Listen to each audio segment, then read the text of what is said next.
Assalamualaikum warahmatullahi wabarakatuh.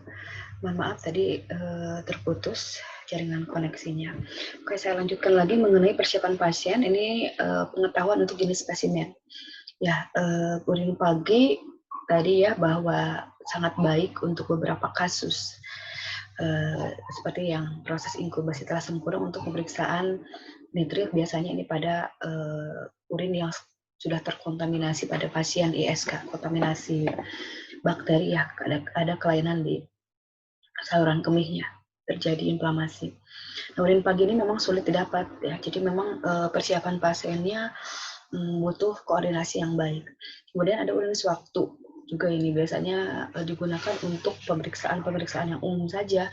Ini bisa diambil kapan saja hasil pemeriksaannya, tidak perlu ada proses inkubasi karena biasanya ini hanya untuk mengukur kadar analit tertentu seperti untuk pemeriksaan obat-obatan terlarang itu bisa digunakan urin sewaktu. Ini gampang didapatkan. Nah, kita lihat dulu jenis sampel urin lainnya. Ada urin sewaktu atau urin acak atau urin random ya. Ini pemeriksaan urin untuk pemeriksaan urin yang tanpa tujuan khusus gitu ya. Kemudian ada urin pagi. Adalah urin yang ini pagi hari setelah bangun tidur. Dilakukan ini sebelum makan, minum, cairan apapun. Urin pagi dimulai dari malam setelah tidur. Ini mencerminkan periode tanpa asupan cairan yang lama, sehingga unsur-unsur analit itu lebih cepat memekat, mengalami pemekatan. Ya. Urin pagi juga ini digunakan untuk pemeriksaan pemeriksaan kehamilan ya, karena adanya HCG. Jadi kalau di test pack itu ada warna garis, itu apa yang diidentifikasinya. Jadi yang diidentifikasi di urin itu adalah kandungan HCG-nya, human chorionic gonadotropin hormon ya, hormon HCG adanya dalam urin. Kemudian ada urin 24 jam. Nah, ini urin yang dikumpulkan 24 jam. Ini biasanya untuk pemeriksaan volume urin ya. Boleh dikasih pengawet, contohnya pengawet urin toluen ya. Urin dikumpulkan dalam satu botol besar, volumenya 1,5 liter. Urin prosprandial PP ya, ini urin yang pertama kali dikeluarkan setelah 1,5 sampai 3 jam setelah makan.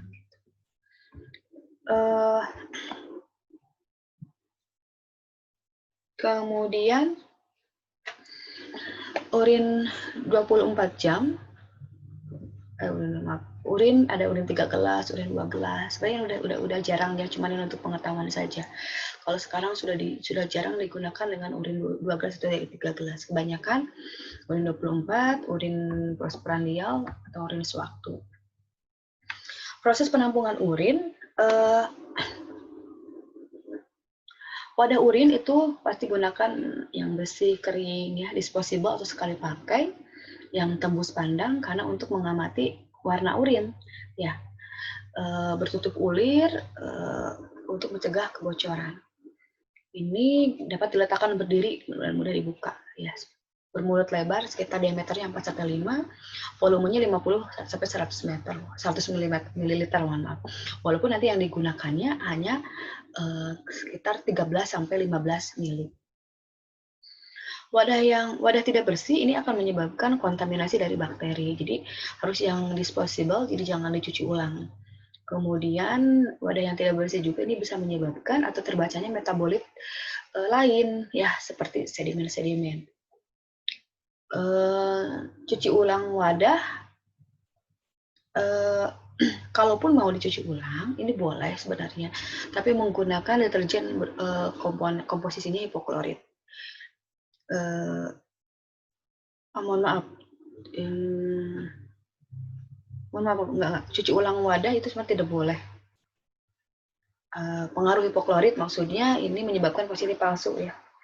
Jadi alangkah baiknya memang yang disposable saja sekali buang. Resiko kontaminasi pada saat penyucian ini dari air juga bisa berpengaruh. Kalau menggunakan airnya air keran gitu. rentan penularan pada SDM-nya pada saat mencuci wadah kalau tidak menggunakan sarung tangan. Kalau tutupnya tidak berulir, ini resiko tumpah. Diameter wadah kalau yang kecil ini susah, terutama untuk pasien wanita ya. Jadi bisa berceceran. Wadah spesimen itu ada yang memang dia terbuat harus dari plastik, menampung 10-15 mili, artinya bukan volumenya 10-15, tapi volumenya dari 50-100, artinya nanti yang didapatkannya yang maksimum itu 15, minimum itu 15 mili sebenarnya kalau untuk sekarang ya. 15 mililiter yang harus ada itu ya. Nah, seperti ini. Kalau misalnya volume urin terlalu sedikit, akan sukar gitu ya nanti pada proses pemeriksaannya. Contoh dengan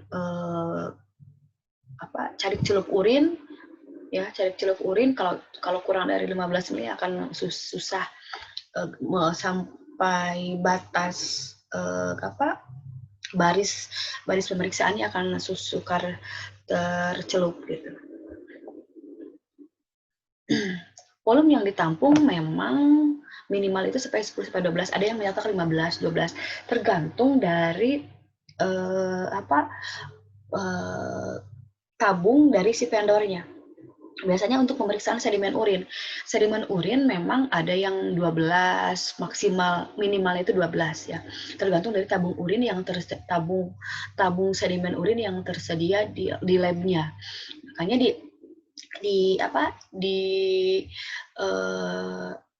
canangkan atau diberitahukan kepada pasiennya bahwa harus menampung sekitar 50 ya, guna untuk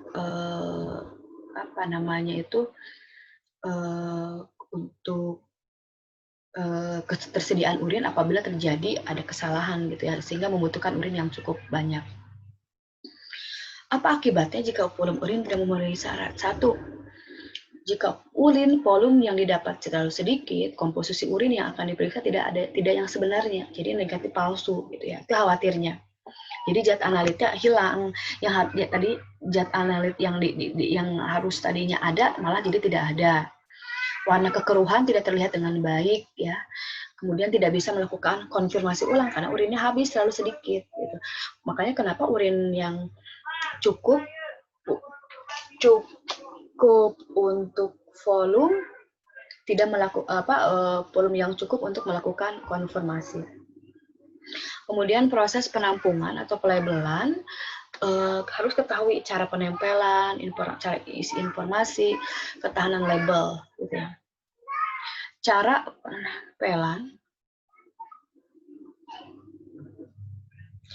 penempelan untuk label ya, ditempel di bagian wadah luar, di bagian luar penampung, tidak boleh ditulis di tutup wadahnya ya, itu tidak boleh. Sekarang sudah tidak boleh lagi. Kemudian kenapa? Khawatir nanti pada saat kalau tabung wadahnya banyak, dibuka beberapa, itu khawatir tertukar tutupnya. Itu sekarang sudah tidak diperbolehkan lagi. Label ditempelkan dengan posisi yang memudahkan petugas untuk membaca.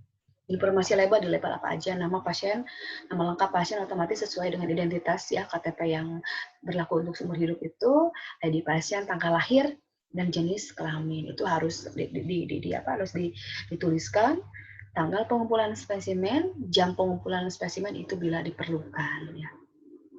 Lakukan konfirmasi nama pasien itu harus ya, karena nanti ini akan masuk ke dokumentasi pada saat di pasca analitik pendokumentasian itu nama itu kan pasti akan mengikuti di label wadahnya. Gunakan label yang memang memiliki ketahanan tinggi ya, jadi tidak mudah mengelupas apalagi di suhu dingin ya, di suhu rendah. Tinta tidak boleh yang luntur. Prosedur pengumpulan urin, nah ini ada beberapa prosedur yang harus dilakukan karena pengambilan pasien urin dilakukan oleh penderita sendiri, kecuali dalam keadaan yang tidak memungkinkan nanti ya. Ada misalnya untuk pasien yang yang normal gitu ataupun yang dalam keadaan koma, itu berbeda cara pengumpulan urinnya. Teknik pengumpulan spesimen ada yang langsung spontan ya, ditampung tanpa persyaratan. Tadi yang untuk urin sewaktu ya. Ada yang urin penampungan dengan cara midstream. Itu tekniknya ringkasnya alat kelamin dibersihkan dulu, kemudian dilakukan untuk mencegah kontaminasi bakteri yang ditampung pancaran tengah. Jadi pancaran pertama dibuang dulu. Jangan terlalu lama dibuangnya. Di pancaran pertama dibuang, lalu secepatnya baru ambil yang pancaran tengahnya. Kemudian ada untuk pasien-pasien yang pasien rawat bisa menggunakan kateterisasi untuk bayi, pediatrik untuk yang pasien koma, pasien rawat juga ada aspirasi suprapubik. Pada pediatrik itu untuk dilakukan bayi nanti ada collection bag-nya khusus ya. Tapi tempat kulit penempelan collection bag-nya itu dibersihkan terlebih dahulu. Ada yang terbaru itu kalau nggak salah pengambilan itu dengan kondom urin ada ya. Ini untuk kondom urin ini pada bayi sebenarnya ya, pada bayi itu menggunakan kondom urin atau pediatrik ya. Atau kalau untuk dewasa juga ada sebenarnya. Kalau nggak salah ada untuk dewasa juga ada itu untuk kondom urin. Nah, kondom urin ini untuk urin tampung 12 jam sampai 24 jam. Urin 12-13 itu juga masih ada yang menggunakan tergantung dari anamnesisnya.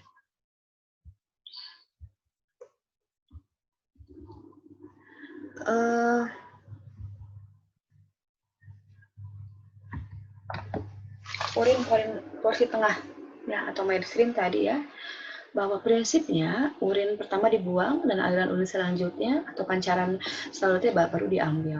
Yang terakhir itu dibuang. Jadi jangan sampai habis. Urin yang telah terakhir itu dibuang, tidak boleh dipakai. Ya. Ini pasien juga perlu membersihkan daerah genital sebelum berkemih. Nah, kalau untuk pasien yang haid ini, kalau misalnya sekiranya memang mendesak harus dilakukan pemeriksaan, maka wanita haid diberikan tampon dulu. Tampon itu, mohon maaf, kalau di luar negeri itu kita kan pembalut untuk di Asia itu seperti ditempelin handuk gitu ya. Tapi kalau untuk orang-orang Barat itu biasanya kalau yang haid itu mirip tampon. Jadi bukan mirip, menggunakan tampon. Mohon maaf. Jadi kalian boleh searching sendiri itu apa itu tampon ya. Jadi menggunakan tampon supaya tampon itu untuk menampung darah haid ya. Kalau pasien yang tidak bisa berkemih ini bisa dilakukan oleh perawat atau keluarga ya. Ini prosedur pengambilan pada pasien harusnya ya, yang seharusnya pasien mencuci tangannya dengan memakai sabun, mengeringkan dengan handuk kain yang bersih atau tisu. Menanggalkan pakaian dalam, melebarkan labia dengan satu tangan, membersihkan labia dan vulva menggunakan kasa steril dari arah depan ke belakang. Ya, jangan dari belakang ke depan. Jadi mengusap ya, labia itu mengusap dengan kasa itu dari depan ke belakang.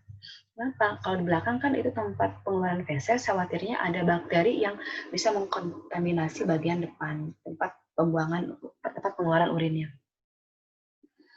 Bilas dengan air bersih dan keringkan dengan kasa steril lain, atau biasanya kalau di rumah sakit itu ada khusus ini tisu cebok ya, khusus untuk tisu cebok karena komposisi air keran dengan komposisi yang di tisu cebok itu berbeda, lebih steril yang di tisu cebok itu namanya ya. Ada labia harus tetap terbuka ya, jangan sampai si jari tangan itu menyentuh daerah yang telah dibersihkan. Keluarkan urin pertama itu dibuang ya, baru pancaran yang tengah diambil. Sebelum habis itu harus yang terakhir itu tidak boleh ditampung. Usahakan agar tidak membasahi bagian luar. Oke. Kalau pada pasien pria itu lebih simpel ya. Sama harus membersihkan tangan dulu dengan handuk atau tisu. Pengumpulannya lebih gampang yang laki-laki. Kemudian jika tidak disunat, kita tarik preputiumnya. Karena preputium ini bisa mengkontaminasi ya. Jadi ditarik dulu, baru dikeluarkan urinnya, ditampung. Selalu Jangan sampai diusahakan agar urin tidak membasahi bagian luar wadah. Wadah ditutup rapat dan segera dikirim ke lab. Nah, seperti ini gambarannya ya. Untuk yang midstream ini. Ada urin kateter. Urin kateter ini untuk pasien yang memang rawat ya, yang memang dia tidak bisa melakukan pengeluaran urin. Urin kateter ini ada resikonya seperti 1-2% resiko infeksi yang menimbulkan trauma uretra dan kanu kemih. Untuk menampung urin dari kateter, lakukan desinfeksi dulu dengan alkohol 70%. Sedot urin menggunakan squid sebanyak 10-12 ml. Masukkan urin ke dalam wadah, tutup rapat. Sampel ini harus segera dibawa ke lab. Nah, seperti ini. Ya, ini urin untuk kateterisasi. Urin 24 jam ini fungsinya untuk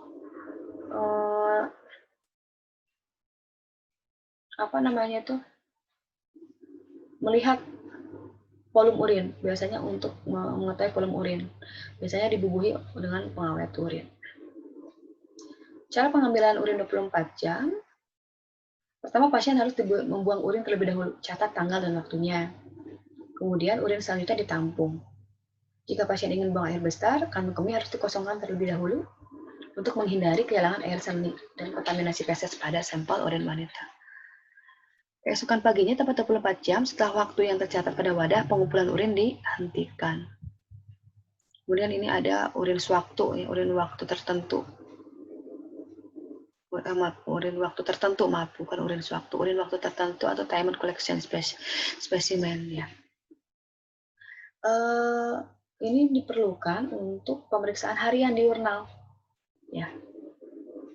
Pemeriksaan biasanya ureum, potasium, ya, kemudian protein oksalat.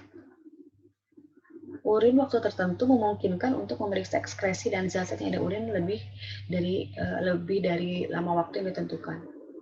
Biasanya 8-24 jam ya. Aspirasi suprapubik ini untuk bayi ya, karena memang bayi itu agak susah diambil urinnya, sehingga harus ditempelkan aspirasi suprapubik, mohon maaf, ini untuk pasien ini koma ya. Aspirasi suprapubik ini menggunakan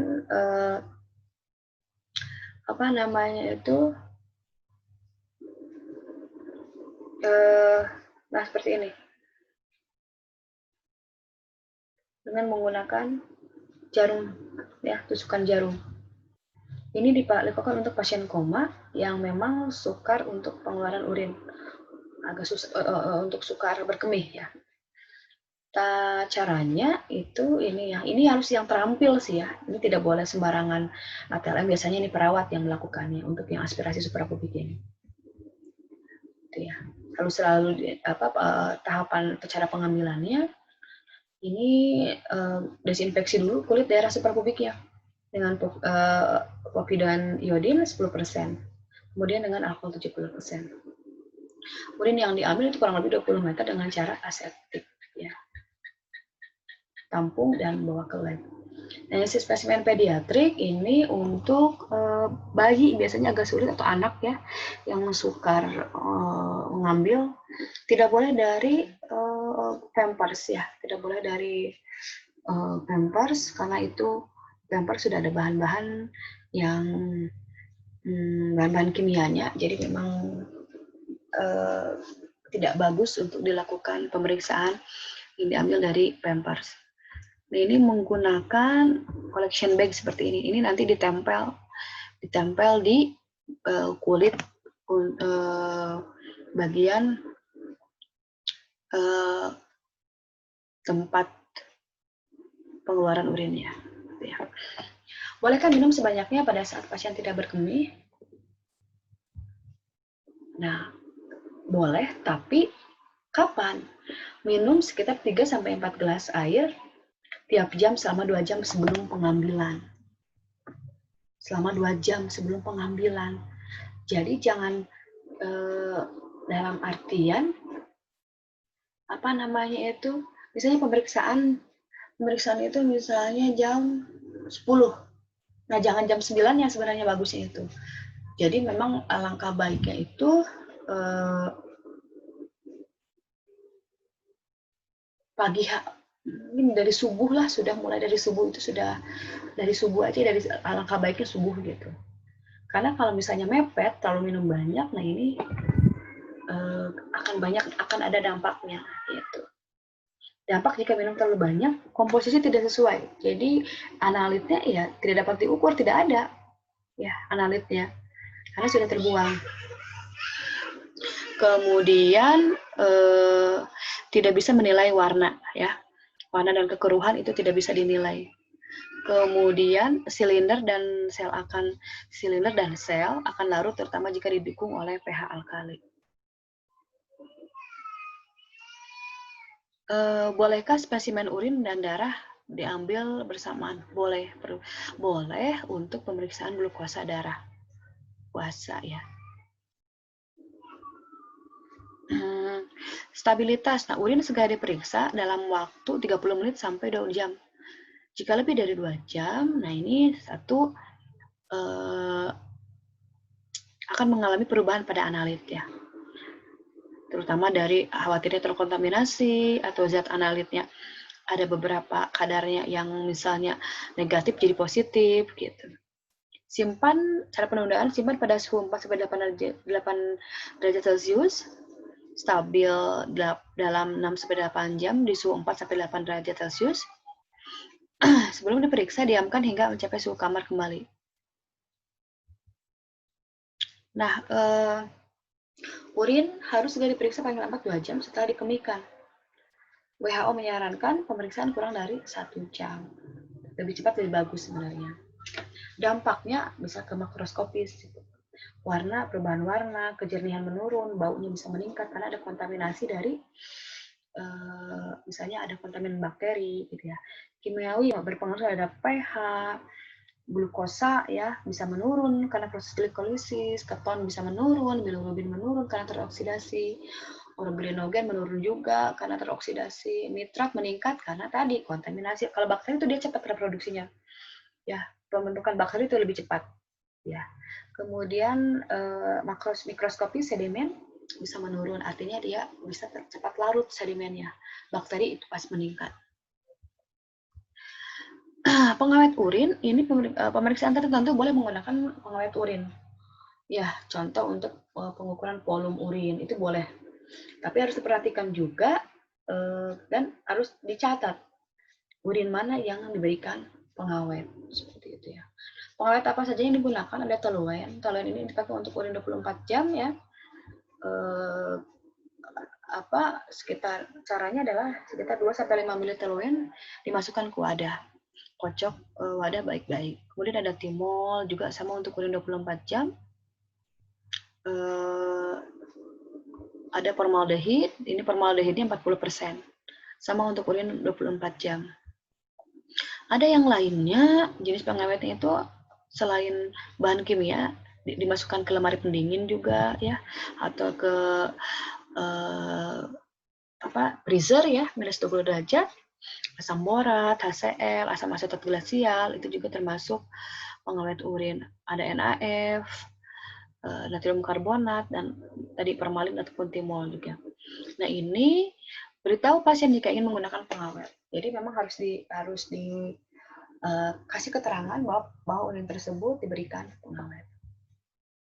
Transportasi, nah ini, apabila misalnya pemeriksaan tersebut akan dirujuk ke rumah sakit yang lebih lengkap fasilitasnya, maka harus diperhatikan suhu dari wadahnya ya, wadah packingnya, wadah penampung, kontainernya itu harus diperhatikan.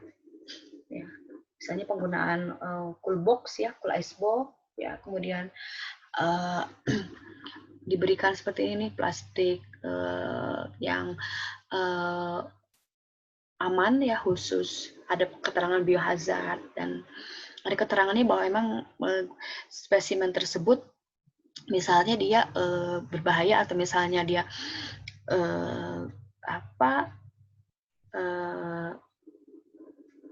bisa infeksius gitu ya, ada keterangannya khusus untuk di plastiknya. Jadi jangan begitu ini jangan urinnya saja masukkan ke sini, tidak, tapi dia dimasukkan dulu ke plastik yang memang tutup rapat. Penggunaan ice pack juga ini karena memang suhunya ini harus tetap dijaga ya. Nah, tetap suhunya juga harus ditentukan. Transportasi, nah ini hati-hati ya, bahwa harus diperhatikan juga bagaimana kalau transportasinya lebih dari 1 jam atau radius lebih dari 10 km. Nah itu nanti berhubungannya dengan penggunaan suhu yang stabil di sini. Nanti ini hubungannya dengan penggunaan ice pack ini. Nanti berapa buah ice pack yang digunakan gitu ya di icebox ini ya, di icebox cooler ini. Sentrifugasi, nah ini sentrifugasi ini biasanya digunakan untuk pemeriksaan sedimen urin. Nah, di sentrifugasi itu nanti akan di SOP mungkin sudah nanti ada di SOP-nya berapa apa namanya itu radiannya, berapa putar gitu ya, yang harus digunakan untuk mendapatkan sedimen pelet. Biasanya kalau misalnya urin ini dimasukkan, maka akan dihasilkan spernatan dan pelet. Pelet itu yang mengendap di bawah. Nah itu kalau untuk pemeriksaan sedimen nanti peletnya yang dipakai, spernatan nanti yang dibuang. Oke, proses preanalitik yang sangat penting karena kesalahan di proses preanalitik dapat menyebabkan keseluruhan rangkaian proses pemeriksaan. Jadi salah jadi ATLM harus memperhatikan bagaimana preanalitiknya. Jadi tidak asal pemeriksaan, jadi harus paham juga ya, harus dikuasai prosedur-prosedur preanalitik yang baik untuk hasil pemeriksaan yang baik juga. Oke, terima kasih. Kalau misalnya untuk pertemuan hari ini pemaparan materinya mengenai preanalitik urinalisis. Silakan kalau misalnya ada yang mau ditanyakan boleh chat di grup. Demikian, Assalamualaikum warahmatullahi wabarakatuh.